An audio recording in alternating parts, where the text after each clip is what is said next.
Hi, everyone. Welcome back to Sheeparb's podcast. Today's guest is Jennifer Ann Gordon. Hi, Jennifer. Hey, Brooke. Thank you so much for having me today. Thank you so much for coming back on my show. I interviewed you as my second interview.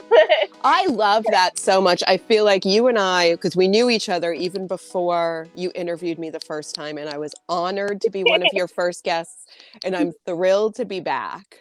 Me too. Now I'm a lot more experienced and not as nervous as I was. It's really scary at first. As a fellow podcaster, I remember my first, 20 shows. I was just like, what if I don't have anything to say? Yes. So can you tell our listeners a little bit about yourself? I will. So again, my name is Jennifer Ann Gordon. I am a literary horror novelist who I love hearing the dog bark. Horror novelist. I am the author of the book Beautiful, Frightening, and Silent, which won the Kindle Award and the Authors on the Air Award for Best Horror Novel of 2020. I wrote a 2-book Victorian horror series called The Hotel. And my latest book just came out last week. It is called Pretty Ugly. Yeah. It has already received the Platinum Seal from Readers' Favorite.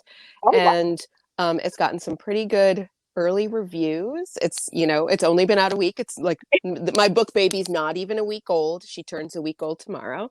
wow. So that's who I am. Before I was a writer, before COVID, I was a professional ballroom dancer and performer Yes. and choreographer.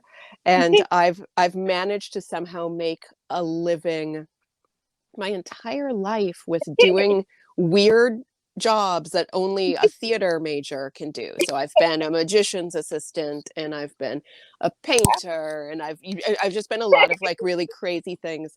But I always said, everybody kept saying, what's your retirement plan? You Yeah. can't dance forever. You can't do this forever. And I always just said, oh, I'm going to be a very successful novelist. And they're Wow. like, well, you can't just, that's not a backup plan. And That's awesome. I'm trying to manifest that backup plan now. Yeah, you're doing great though. I see you everywhere. I'm like, oh, I know Jennifer. I've had a very weirdly busy and successful pandemic. Like, I went from, oh, I lost my job and I lost my entire career as a dancer. And that kind of coincided right after my book, Beautiful, Frightening, and Silent, was published. So I had like 3 days of, I'm a published author. And I was like out in the world. And then everything locked down. So I've Oh had yeah.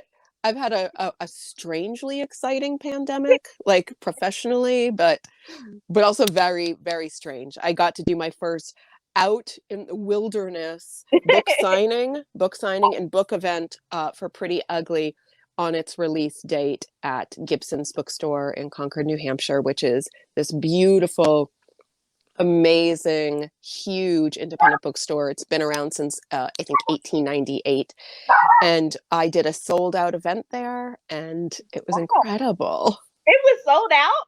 It was sold out. I mean, I will say this, it was only 40 tickets because of social distancing and they were requiring masks. I think a few more people might have like snuck in. So I feel like there was probably about like 47 people there. But it was incredible. I was petrified because I'd never done an event like that. My hands were shaking and I was like holding onto the podium. Like, don't say anything stupid. All of my social skills, like all of those muscles have atrophied in the last 16 months. That is awesome. I wish I could have made it. I live too far. You live far. I mean, Yeah. eventually, hopefully there will be like a nationwide book tour of something at some point in time, and I will come to you. Yeah, hopefully. But this is one of the questions outside of the questions I was going to ask you. Oh, But have you ever thought of writing a psychological horror about a ballroom dancer or anything like that? Since I was just about to say something and it's going to come across so terrible to the art of ballroom dancing. But I was going to say ballroom dancing is psychological terror at times.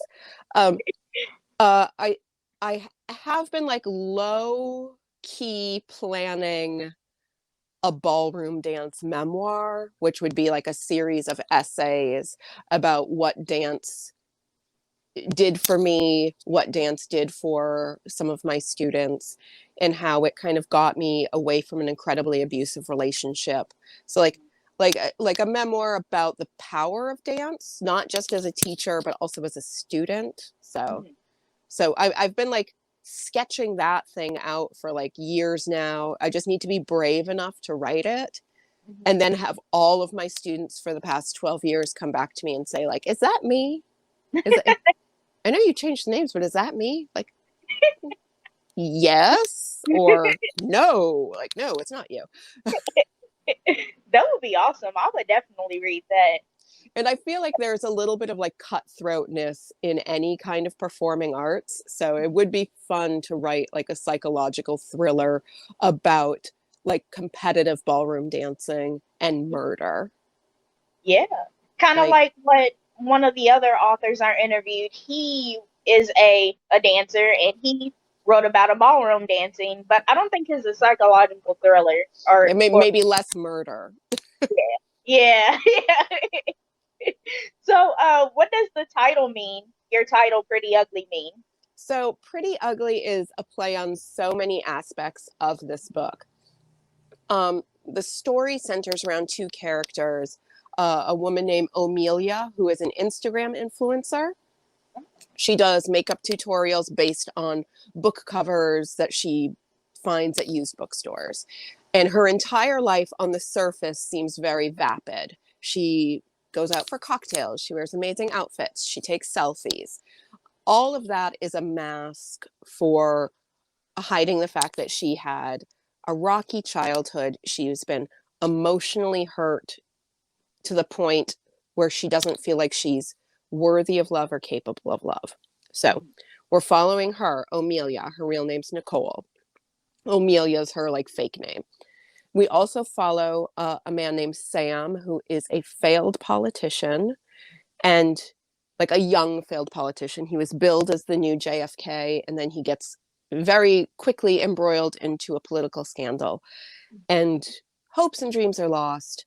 But much like Amelia, he suffered the loss when he was 11 of his twin sister, who everybody always considered the better twin. So there were two children. One of them was beloved, his sister, and then there was him. She passed away, and he was left feeling like, well, I have no choice but to be the villain. So I have these two characters who are gorgeous on the outside, but their pasts are ugly. It doesn't make them ugly people because they're heart of hearts, beautiful people, but their pasts are ugly. And then in walks a terrible virus, not COVID. This came about before COVID, not COVID, but a virus that when somebody gets sick with it, they have symptoms that are like meningitis, but also like Ebola or flesh eating disease. Okay. So if you get sick, literally the very early symptoms is parts of your face start to, I hate to say rot off, because I think people are going to like hear that and go like, I don't want to read it. It's too gross. It's not too gross. I write it very not gross because I'm queasy. So I just had this like, I just wanted to explore the idea of people who were face value. That's how they were loved. They were loved by the public because of how they looked. And then they may or may not live in a world where their face has been rotted off and they have to wear a mask to cover it, or they have to wear a mask because they don't want to catch it. Um, so when these two characters finally collide at one point in the book, you know, they're equals because they're both masked, and it's just about who you are inside. And the story is about two people who are very pretty facing what is ugly about them, and then figuring out if they're able to love, if they're worthy of love, if they're able to forgive people in their past. If you know, it's just so it's really a character study. If you read the book, there is a global world-ending pandemic in the book, but that's not what it's about. It's actually a very intimate story of two people figuring out who they are when the world ends. That's awesome. I read it. I liked it. I So, know. I'm like, oh yeah, Brooke, I forgot you read it. As I'm like telling it to you, like you didn't read it, and I'm like, oh no, I know you read it. I'm sorry, Brooke. Sorry, listeners. You're like, you don't need to explain it to me, Jennifer. I know what happened. so how did you come up with your characters, Amelia and Sam? Um, you know, I I came up with this idea again pre-COVID. Um, I guess I have to say pre-COVID. When I grew up, I had really terrible skin, and I still have a lot of skin problems. I have psoriasis, and I had like terrible acne when I was a teenager, and I was put on antibiotics every day just to like try to contain it. And there were days that I went to school where my face was just so terrible that my teachers would ask me, like, is somebody hitting you at home? Like, what is going on with your skin? And I just remember thinking, I wish I could wear a mask and then nobody would see me.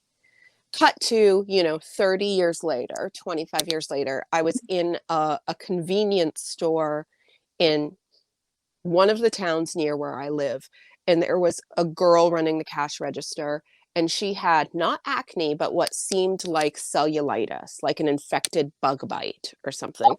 And it made like most of her face very swollen, very red, like obviously painful. And she was, at the cash register smiling at people who were staring at her face. Oh wow. And I was in there with my husband, and he'd never seen cellulitis. So we got to the car and he said, I felt so bad for her. I'm like, I know, I did too.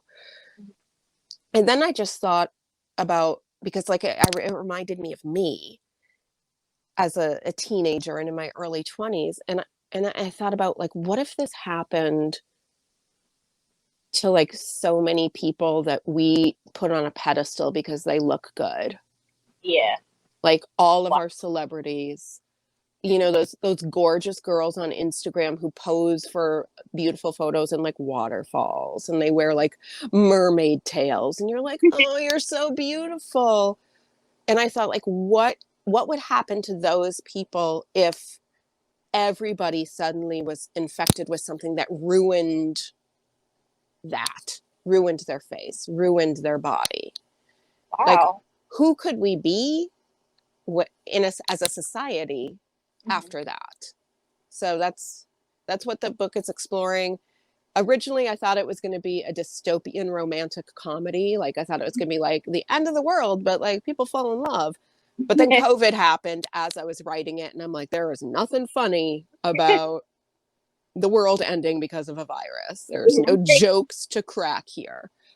So the book ended up having a more serious tone than I had originally thought in my head. But Ah. but I love it. I love this book. I love the characters, Sam and Amelia.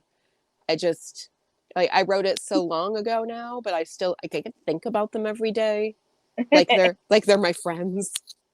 I loved it. I loved it. But I like your other book I read, Oh, you Beautiful. read Beautiful, Frightening, and Silent. Yeah, that one. I still got to Yes. read the other one, From Daylight to Madness. I think that's the one I have. Yeah, Yeah, that one's From the one Daylight to Madness and its sequel. I wrote like two like novellas that go together. I I'll have. send you I'll send you whatever you don't have. Okay. Those are, Victorian era mental institution. So like that's a mood. That's like a winter mood where you're just like, it's rainy or snowy, it's foggy. I'm not leaving the house. Let's read these books. Well, I read your book at work, and my coworker was like, "What book is that you're reading?" And I'm like, "Oh, it's from one of my friends. Like, she writes horror novels and psychological horror and thrillers." And she's like, "Really?" I'm like, "Yeah." And she's like, "Check that out." She's not really a book reader, but she likes horror. Yeah. It's funny. So there's so many people who are like, oh, I'm not a reader, but I love horror. And then there are people who are like, I am a reader, but I don't do horror. And I'm like, oh, like, well, I'm in that weird, like if there was a Venn diagram of both of those things, I'm that like tiny little middle section of, I feel like, horror lovers do read my books. Sometimes they think they're not horror enough. Uh, And then I have people who say, I don't do horror. I don't want to read horror. All I read is literary fiction. And I say, like, just like try my books because they are literary. And then they read them and go, oh my gosh, this is literary fiction. Like, why did you say it was horror? I'm like, oh, because like somebody's face is rotting off and there's a ghost. Like, right. there's like certain things that I'm like, well, this seems like it's horrifying. I'm horrified. So, what advice would you give to our listeners who want to pursue a writing career? I would honestly say try not to be too hung up on genre. Because as we just discussed, like my book is horror, but not horror. It's literary, but not literary. Um, every single person who's like in the industry, like I'm going to use those quotes, in the industry, who's read my book, Pretty Ugly, everyone I ask, I say, what genre is this? And they've all said, I have no idea. So it's hard to market when you don't know what genre you are, but I feel like it's exciting literature when it spans like a little spider web into a lot of different places. So for authors who are trying to write or hoping to write, but they don't feel like they fit into a box, I would just say, let's embrace that. Like, just write the story you want to write. If it's horror, if it's literary, if it's women's fiction, if it's a cozy mystery, but also erotica, who cares? Like, let's blur these lines. And luckily, I have a really great publicist, so he knows where to put me when I'm just like, I don't know how to market this. That's hands off. That's up to you. You figure it out. And he's been great because he knows me. It's Mickey Mickelson at Creative Edge. Yeah, So he's cool. I like him. he's so good. And my literary agent, who she didn't rep Pretty Ugly, but she's repping the things that I'm working on now. She understands me too, where I think she's like, I really don't know how I'm gonna sell this, like where I'm going to sell it, like like future projects, but it's good. I feel like there should be more books out there that you read them and you're actively thinking, I don't know what I'm reading, but I love it. So, Yeah, future writers, just write your weirdness. Like, if you have a freak flag, fly it, write it. definitely. Let the business people figure out where to put it. I want to thank you so much, Jennifer, for coming on my show today. Thank you, Brooke. You have a great day. You too. Bye. Hey, everyone. I want to thank you so much for listening to my interview with Jennifer. If you would like to purchase any of her books or see what she's up to, you can go to her website. I've linked it below. Is Tinker and Below is jenniferandgordon.com. I hope you all have a great day, and thank you all so much for supporting my podcast.